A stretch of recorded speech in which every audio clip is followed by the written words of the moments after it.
Sir, Yes. yung kay yesterday po, the what? president had a few choice words for the former Senator Kit Tatad. Were you able to read the transcript? Oh, You no. monitor? Ano sinabi niya? What I did don't he- want to repeat it because it's It's what? It's libelous? few choice words. No, okay. Oh, what? The Tatad claims that he had a kidney transplant, di ba? And it's a false news. It's false. He never had a kidney transplant. And very funny because I look at the date when he said he had a transplant. You know what I discovered?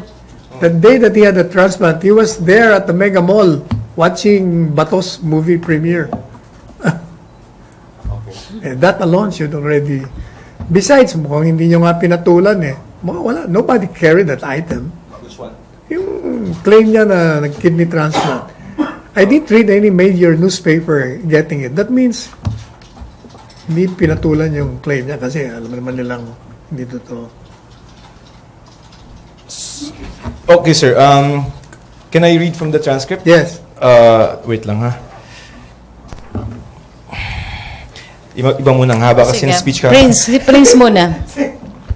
Sir, just your 2 cents. Sir, last night, President Duterte said that parang he was obliged to raise the hand of Jingo Estrada because the former senator was present during the barangay officials event in Albay, sir. Well, alam mo, from what I know from the president's character, he does not embarrass people.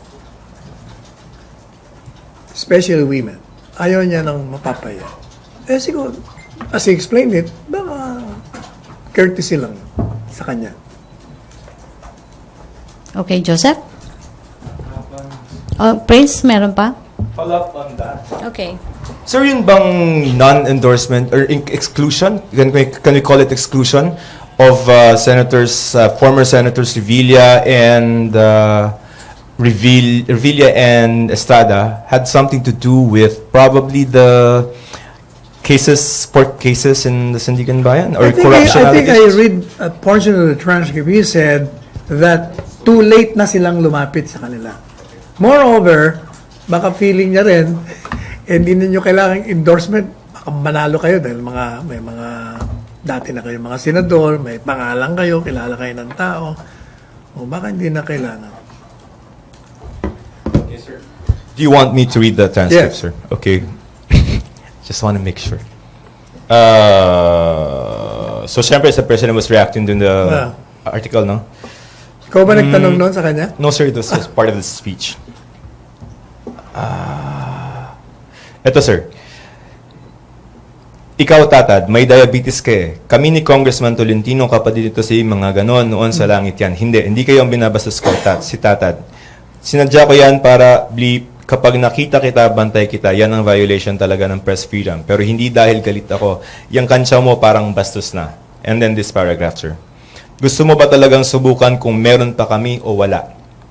You know what he's referring to do here, right? The virility, sexual virility.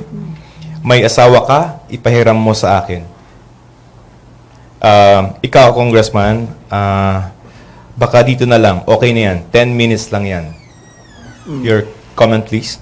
Well, this is just a hyperbole, just to dramatize that he's still viril at this stage. And he's pissed off. He's pissed off with the kind of false news.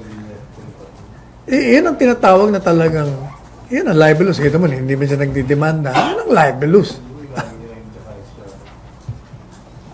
But the language, perhaps? Huh? But the kind of language? Your Which one? comment? Yeah, but people have been used to this president. Hyperbole. He uses certain situations and make fun of it. Make fun of me, make fun of others. Pakwela lang naman. Presidente, sanay na ang tao. Tatawa na lang nga eh.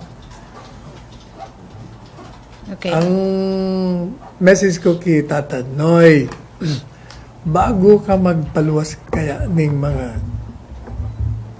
column mo, mag-verify ka mo lang kasi verify. Can you imagine, you're saying may kidney transplant, nanonood pala doon sa Mega Mall, kid ba to? Ay, masyado.